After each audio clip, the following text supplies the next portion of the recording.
กูมากับลูกเมื่อกี้นะกูว่าคอมเมนต์ว่ากูมากับลูกนะรถมาคือกันกูมากับลูกมึงบ่ต้องหมวกทหารลงมาให้กูย่านก็ได้เข้าใจปะมึงบ่ต้องหมวกทหารลงมาให้กูย่านก็ได้มึงเมามึงเกือบต่ำกูกับลูกกูมึงเข้าใจปะกูมากับลูกกู2 คนมึงเข้าใจเตี้ยได้เมื่อกี้นะมึงเมามึงมีสติถ้ามึงต่ำกูกับลูกมาถ้าลูกกูเป็นอะไรไปมึงจะไปซ้อยไหวบอมึงเมามึงเป็นทหารมึงมีสติได้มึงมีสติกูบอกมึงมีสติได้อ้าวถ้าลูกกูตายมึงจะไปซ่อมไหนฮะบอกถ้าลูกกูตายมึงจะไปซ่อมตรงไหนกูมีปัญญาไปซ่อมอ้าวถ้าลูกกูตายมึงจะไหนให้กูถามนี่ฮะแล้วเจ้าเองซิมบอกหรอกถ้าลูกกูตายมึงว่ามึงเชื่อบุเรื่องขั้นกูขับรถต่ำครอบครัวมึงตายมึงเชื่อที่ไหนมึงว่ามึงที่นะฮะเจ้าเองซิถือบอมึงนะซ้ำนี่กูนั่นหน่อยได้กูเตือนมึงนะกูเตือนมึงแท้กูเตือนมึงได้กูเตือนมึงอันนี้กูเตือนมึงได้กูเตือนมึงได้มึงเอาหมวกทหารลงมาอย่างมึงตั้งใจเอาลงไหมกูย่านมึงดิว่ะบอกฮะทหารวะนี่บอกทหารเมาเหล้าเมาหยาดิว่ะบอกแนวนี้กับเบิ้งได้เบิ้งฮะกูจะให้เขาเข้ามาเบิ้งนี่นะมึงเมาเหล้านี่นะเดินมาลูกบอกกูถามมึงคำเดียวถ้ามึงต่ำกูกับลูกกูมึงคิดมึงเช็ดยังไงมาลูกคันว่าคอยพิษบอกให้กูถามว่ามึงต่ำกูกับลูกกูเช็ดยังไงคันคอยพิษมาลูกมึงบอกต้องกูกับมานี่นะเขาจะบอกกูใจห้าขนาดนี้แต่ว่าอันนี้ไม่เอียงนี่คอยยังงงเจ้าเองมันปีนปับเลยโคตรแม่มันนี่เบิ้งเด้ออันนี้รถมันเด้อกูกับบูฮู้ดอกมันประจำการอยู่เสร็จเด้อสุดเด้อนี่นะทหารเด้ออันนี้ทหารเด้อทหารเมาเหล้าเกือบต่ำกูกับลูกนะเข้าใจบ่เด้อมึงห้องจะกูว่ากูบอกว่ามึงขับรถดีๆนะเข้าใจบ่แค่แล้วกูมาฮอดปุ๊บมึงจับหมวกทหารมึงจะแสดงตัวมึงเป็นทหารนี่ป่ะบอกเอ้ามึงเอาให้เขาเบิ้งไหมนี่ป่ะบอกนี่ป่ะแสดงมึงเป็นทหารใช่ป่ะบอกมึงให้กูต้องย่านมึงใช่ป่ะกูต้องย่านทหารคือมึงว่ะกูถามดูกูต้องย่านทหารคือมึงบอกมึงเมามึงมีสติถ้ามึงต่ำกูกับลูกขึ้นมามึงเสียจังไหนกูถามมึงว่ามึงมีปัญญารับผิดชอบถ้าลูกกูตายเด้มึงเสียรับผิดชอบจังไหนบอกกูไม่ได้ต้องการเงินเข้าใจป่ะกูไม่ได้ต้องการเงินกูไม่ต้องการอย่างเนาะแล้วขั้นมึงออกครอบครัวไม่กูยืนต่ำแล้วครอบครัวมึงตายนะมึงพอใจบ่กูก็มีปัญญาจ่ายค่าหัวมึงคือกันได้บ่กูถามได้บ่บอกกูถามได้บ่มึงว่ามึงเว้ายังชี้มากูเว้าคืนมึงพอใจบ่จะพอใจแล้วจะว่าบ่แม่กูเตือนสติมึงได้กูเตือนสติมึงได้มึงเมามึงมีสติเข้าใจป่ะมึงเมามึงมีสติเข้าใจป่ะเข้าใจแล้วบ่นี่ให้เมาบ่ฮู้คือกันป้ามึงเอิ้นเจ้าหน้าที่มาดูมึงโทรหาอีพอดูมึงเอามาเด้อแล้วกูใช้ตำรวจเบิ่งได้ว่ามึงเมาบ่แล้วคันมึงเมาเด้มึงจะไปซ่อมมาไหนก็เอามาเมากูถามชอบตามเมาบ่ถึกบ่คันมึงต่ำคนตายมึงเช็ดยังไงกูถามตามตายขอครับพี่ชอบตามคือว่าตามตายก็แล้วกูถามแล้วกูไม่ได้ต้องการว่าจะให้ครอบครัวกูตายมึงเมามึงมีสติแน่ใครยังไปตายโดกูไม่เข้าใจเลยนะเพราะคนมันเลยว่ามึงเมาอะนะมึงขับรถอะนะมึงประมาทไหนเข้าใจปะมึงประมาทเข้าใจปะมึงเห็นมึงเดี๋ยวตำรวจคิดจริงๆบอกโมแมนมึงเห็นกล้องปุ๊บมึงเปลี่ยนเรื่องเลยเข้าใจปะเขามีความจะเป็นมึงเห็นกล้องมึงเปลี่ยนเรื่องเลยเขามึงเป็นประชาชนกูฟาดมึงเลยในน้ำเข้าใจปะแค่คันเป็นประชาชนมา2 คนเอาใส่กันคุณรถเอากูเลยบ่กับกูเลยบ่เขาบ่สนอยู่แล้วกับกูเลยบ่กูถามนี่ได้เบิร์ดเจ้าสปานนั่นน่ะมึงกับกูเลยบ่นี่อย่างเขาถามก่อนมึงวางไว้แล้วมึงเบ้าในกล้องดูมึงกับกูเลยได้บ่เพื่อยังมึงเพื่อแม่มึงอย่างมึงเกือบกูต่ำกูกับลูกกูมึงเข้าใจป่ะมึงไปทำการอยู่ไหนฮะมึงไปทำการอยู่ไหนกูถามมึงไปทำการอยู่ไหนฮะเจ้ายังให้พิษปานนั้นบอกมึงเป็นเจ้าหน้าที่กูถามดูมึงเมามึงมีสติไหมขั้นมึงต่ำลูกกูกับกูตายนะมึงเชียร์จังไหนมึงว่ามึงมีปัญญาหาผิดชอบกูก็มีคือการเงินคำกับแก้วปัญญาหาผิดชอบครอบครัวมึงถ้ากูต่ำครอบครัวมึงนะมึงหมักบอกกูถามฮะมึงเมาได้นี่กูถามมึงเมาได้นี่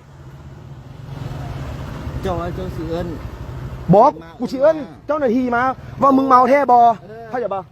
กูจะพูดว่ามึงเมาแท้บอเล่ามึงเต็มหน้ากูเลยตอนนี้นะเ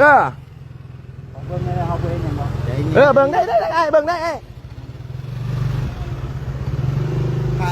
กูทายมึงนี่แหละมึงเมานี่แหละเข้าใจปะ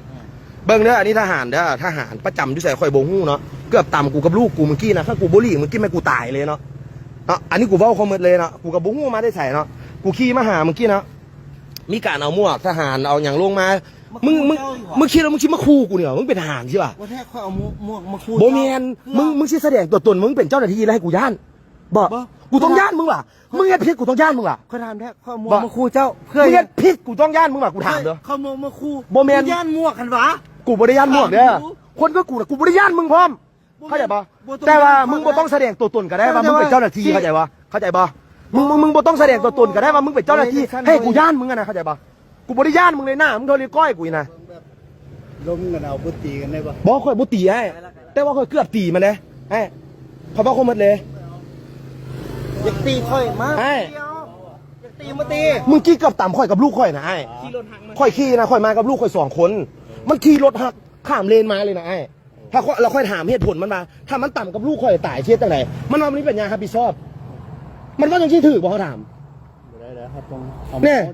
ไอ้เมาดิ เนี่ย เขาพูดยอมรับมาเราเมาว่า เอ้าโบเมียนเดี๋ยวมึงเบาอยู่กล้องมึงเบาอยู่กล้องมึงเบาอยู่กล้องมึงเบาอยู่กล้อง เอาอยากไม่อยากข้าเจ้าอยากให้คอยไปสอบคอยกันหาไปสอบกันได้ บอกมึงเบา คัน เดี๋ยว คัน เดี๋ยว สั้นน่ะ เดี๋ยวมึงฟังมึงเบาในกล้องไอ้เขาไล่สดไอ้ครับไปเบิ่งคืนได้ จัดไป ไปเบิ่งคืนได้ไอ้เขาไม่ได้มีเจตนาใช่หรอมึงเป็นคนบ้าว่าขั้นต่ำมึงมีอะมึงเป็นยังไงพี่ชอบเข้าใจปะ เจ้า เอากูไม่ได้หู้มึงจะผีเนาะเข้าใจปะเป็นอย่างกูต้องนับถือมึงฮะปะ ขอโทษอ้ายสนะ เออเป็นอย่างกูต้องนับถือมึงกูถาม ด้วยขอโทษอ้าย ข้อยอยากหู้ได้ว่าอันนี้เราเฮ็ดเบี้ยอยู่แสประจำการอยู่แสเนาะชี้แสดงตัวตนว่าเป็นเจ้าหน้าที่ให้ข้อยย่านใช่ป่ะโอ้กูขอโทษเด้อกูบริย่านเด้อทหารคือมึงนี่เด้อกูบอกเลยกูบ่ได้ผิดอย่างอีกมึงที่ต่ำกูกับลูกกูกับกูตายเนาะที่กูขี่มานี่นะกูขี่มาเตือนสติมึงเนาะเด้อมีแต่ว่าให้มึงกลับบ้านแล้วมึงตั้งใจตั้งสติเมาแล้วมึงสวงอะนะเข้าใจป่ะแล้วมึงเห็นคลิปนี้นะเนาะมึงเปลี่ยนพฤติกรรมใหม่ซะมึงเป็นเจ้าหน้าที่เนาะมึงสิเมาเหล้ามึงสิเฮ็ดจังซี่บ่ถูก และมึงสิมาว่าให้พนักงานอย่างสิมันเป็นไป กูบ่ได้เว้าให้พนักงานเดี๋ยว ว่าใช่มันเป็นไปบ่ได้ กูบ่ได้เว้ากลมรวมกูเว้าให้มึง เนาะมึงสิไปเว้าเนี่ย กูเว้าให้มึง พนักงาน กูเว้าให้มึงเอ้ามึงเป็นพนักงาน เอ้า เอ้ามึง บ่ได้เมาปานนั้น มึงบ่เมาแม่มึงหยังมึงบ่เมาหยัง แน่ ฮะมึงบ่เมาหยังเดี๋ยวนี้มึงลมมึงหู้เรื่องแล้วเข้าใจป่ะนี่มึงผ่านกันแล้ว บอกกูถามก่อนว่ามีแต่แม่กับพ่อ เหล้ามึงนี่นะเต็มหน้ากูเลยเข้าใจป่ะ ต่อบัดทีมึงขี่ม้าอยู่หันบ่เต็มเนาะหน้ากูที่ เอ้าเป็นอย่างกูต้องขี่มาเต็มหน้ามันกูผิดป่ะ มึงเจ้าขี่ม้าน้ำกันตัว เอ้ากูผิดหยังฟุยกูไปช่วงลูกกูกับเมียกูอยู่หั่นแล้วกูมาหับมึงมาหามันฮะเพราะว่ากูบ่อยากมาผู้เดียวเท่าหยัง ถามเจ้ารถคันว่าคิด ลมบ่ฮู้เรื่องละบางนี้ลมบ่ฮู้เรื่อง แซ ละ งเลนบ่อีหยังอะ เด้อลูกหลานไผ่เด้อนี่เด้ออันนี้ลูกหลานไผ่เจ้าหน้าที่มาแต่ใส่บ่ฮู้เด้อมึงขี่ข้ามเลนมานะกูบ่ได้มีเจตนาที่มานำมึงเอาเรื่องเอาความมึงดอก กูบ่ได้มีเวลาว่างปานนั้น คันค่อย เด้อกูบ่ได้มีเดี๋ยว ค่อย กูบ่ได้มีเวลาว่างปานนั้น ค่อยขี่ไปก็ได้หากอันนี้ข้อยก็จะแก้ข้อยก็อยากเว้าคือกัน มันบ่แม่น บ่แม่นหยังมึงเมากูถามแล้วมึงขี่มาจากสั้นน่ะมึงต่ำพระเจ้าสนตายมึงเชื่อใจ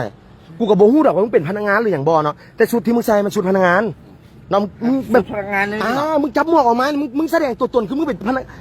มึงกี้กูบ่ได้ถ่ายคลิปเนาะแล้วมึงแสดงตัวตนคือมึงเป็นทหาร เอา นี่ มา นะเข้าใจ แล้ ปะ วนี่ นะ เอานะส่วนพนักงานอยู่ใส่มันบ่ได้แม่น มึงโทรหาอีพ่อดูบ่อีพ่อมาหากูดู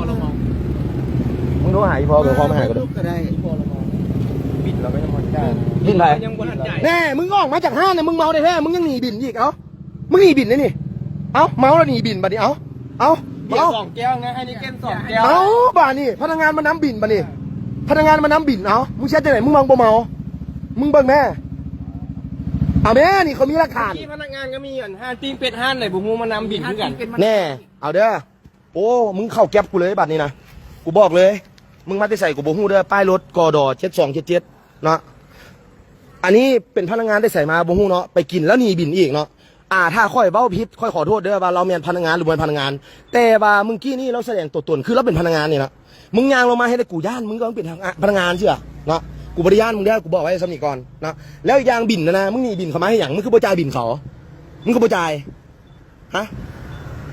อันที่มึงเฝ้ามึงกี้กับต่ำกูกับลูกตายนะน้องมึงหนีบินนี่ป่ะบอก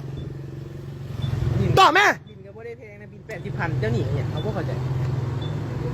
ขี่มึงขี่มาไว้เกือบต่ำกูกับลูกตายนะบอกน้ามึงหนีบินนี่ป่ะคุ้มบอกกูถามนะกับชีวิตคนคนหนึ่งนะบอกอันนี้กูมามา3 คนแล้วมึงตายมา3มึงเสียใจไหนกูถามบอกข้ามึงเอ้ยมึงก็สัวแท้บอกมึงออกซ้ายจากพนักงานนั่นนะเขาจะบอกถ้ามึงเป็นพนักงานอยู่ใส่นะเขาจะบอกมึงลาออกซะ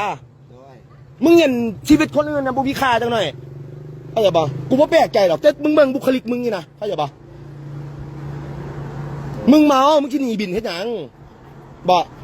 มึงจนให้พนักงานกับเจ้าขี่มาดำบินบุนะมึงเบิ่งแม่มึงหนีบินเข้ามานี่เขาเห็นไล่สดกูได้นี่เขานำมึงมานี่เอาเมาเลยแหละเนี่ยเขาก็นำมาบินมึงจ่ายเงินก่อนเลยแม่มึงเมามึงกินเหล้ากินเบียร์เมาแล้วมึงเฝ้าออกมาขี่รถโคตรแมนเกือบต่ำกูกับลูกตายไอ้บ่ได้มีเจตนาจะมาตีใครดอกเข้าใจบ่กูบ่ได้มีเวลาว่างมันนั่นดอกเข้าใจบ่กูบ่ได้มีเวลาว่างมันนั่นเลยแต่ว่ามึงนะเมื่อกี้นะมึงเห็นให้กูขึ้นเลยได้ กูขึ้นกัน มันบ่แม่นหรอกเพราะ เอาเจ้าจะขึ้นไปหยังล่ะ เอาโบเมนแล้วอันนี้ก็สิมาใส่กันอยู่ค่อยก็ เอาแล้วก็ขั้นเอากูถามเด้อถ้ามึงกี้อะนะกูเป็นคนขับรถไงแล้วมึงเป็นคนขับรถจักรแล้วกูขี่มาต่ำมึงกับครอบครัวมึงตายแล้วมึงบ่ตายสักครอบครัวมึงตายนะมึงสิรู้สึกแล้วใดกูถาม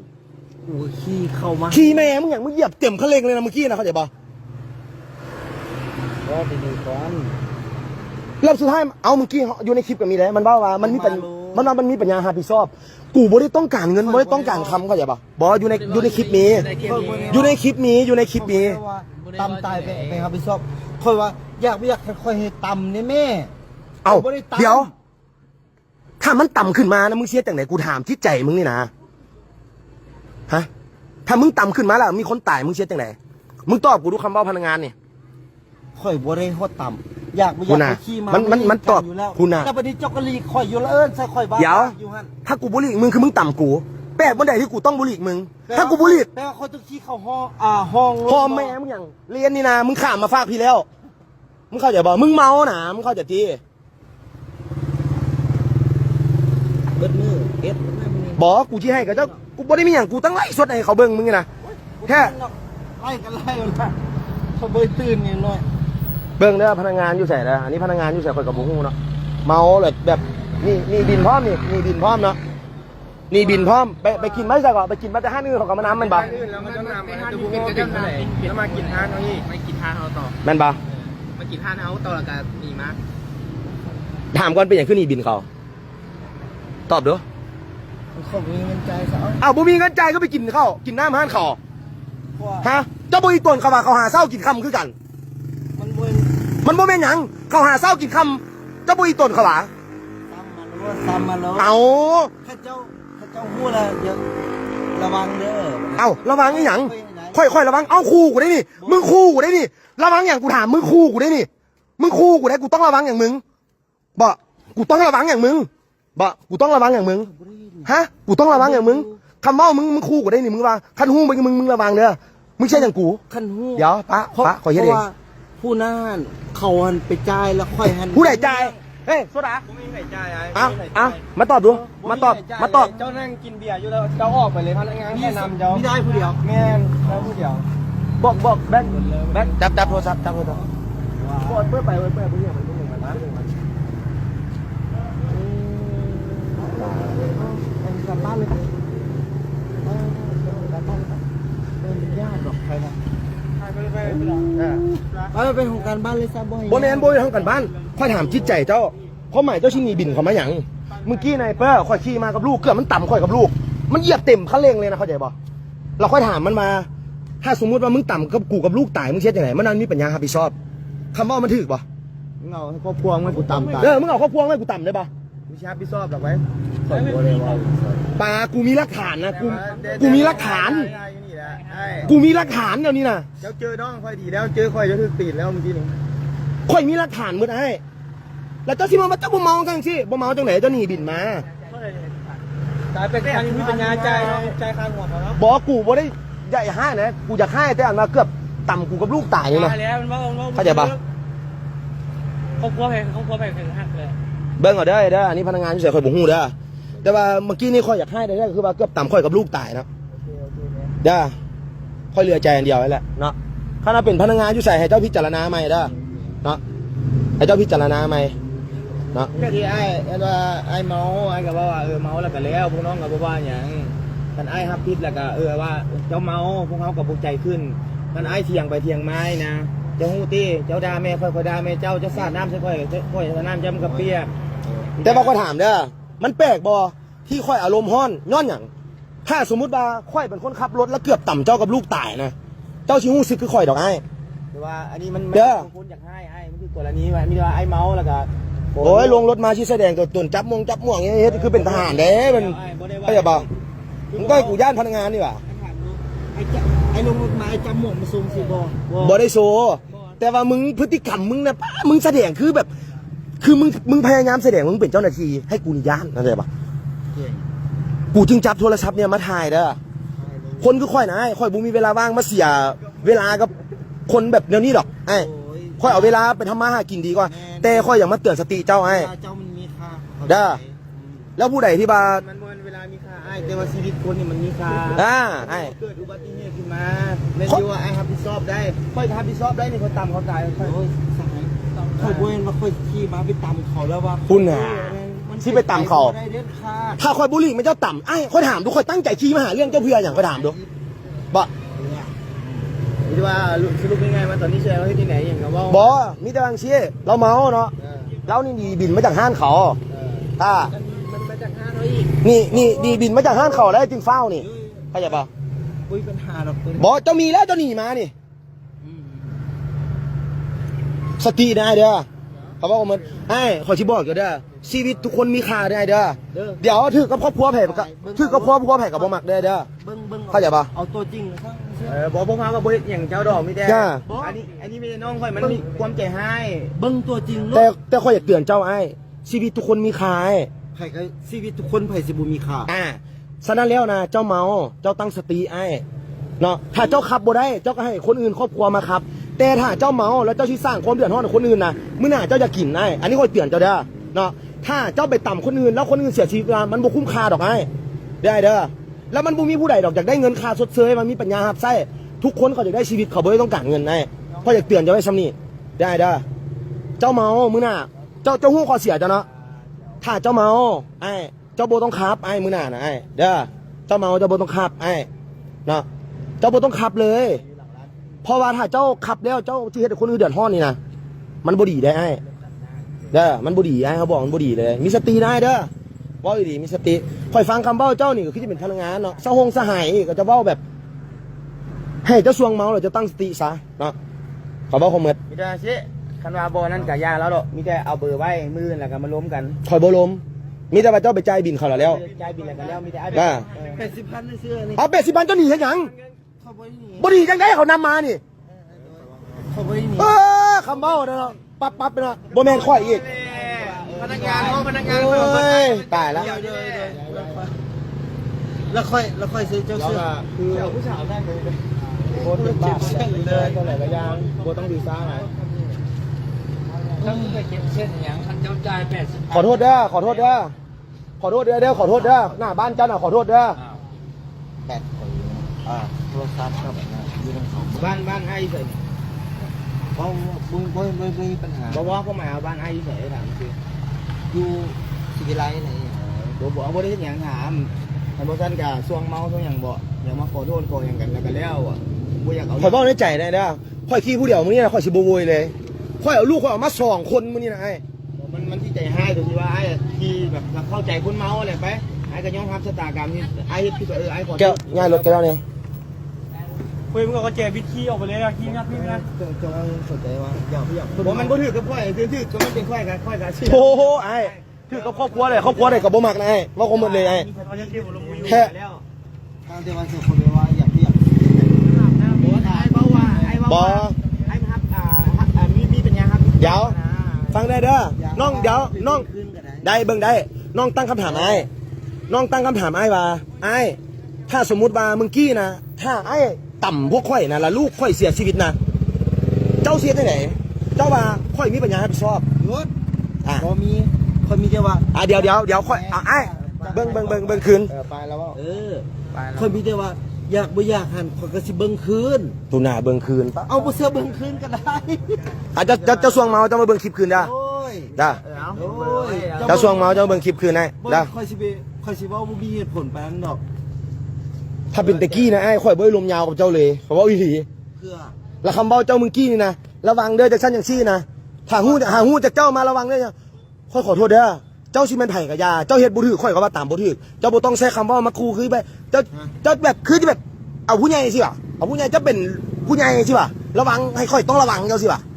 ทูละค่อยบอกคำนี้เลยไอ้ ค่อยคุณน้อยปานนี้ยังต้องระวัง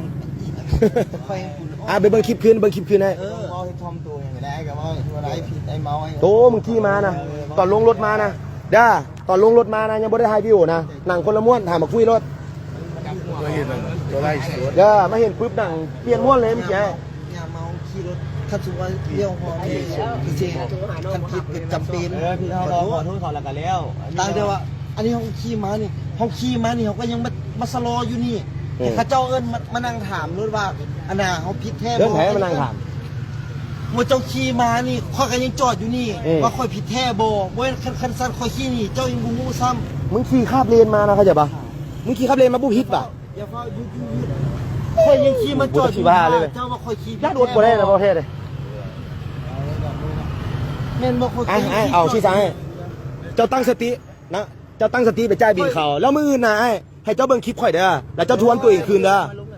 เด้อ อย่าลุ้มไปมันกันยาว เจ้าเคลียร์บินแล้ว มีเรื่องเด้อ นี่นะนี่แหละ จะได้ตกไปสาเหตุมันจะได้ มึงกี้นี้ข่อยมากับลูกข่อยแล้วเรานี่นะ เดี๋ยว เปลี่ยนกับเราหน่อยเนาะเขาขอว่ากันเนาะว่ากี้นี้เขาขี่รถมากับลูกเขาแล้วเรานี่เหยียบเต็มแม็กเลยเจิดมาหาพวกเขาเกือบเขากับลูกนี่ตายแล้วเขาขี่กลับมานี่นะที่มาถามเราว่าเป็นอย่างเราต้องขี่รถแบบนี้แล้วสุดท้ายมาเราเมา แล้ววันนี้นี่วันนี้ที่สองคืออันพวกกับเจ้านี่นำเรามาอันเราโบจ่ายบิน เรากินแล้วโบจ่ายบินได้บินแล้วนะนี่บินนะนี่บินนะ ให้เป็นคนนั้นให้เป็นคนใดอย่างเรื่องวินปั๊บเป็นส่วนหนึ่งวินนะเรื่องที่มันสิเกิดอุบัติเหตุกันจะค่อยว่ากัน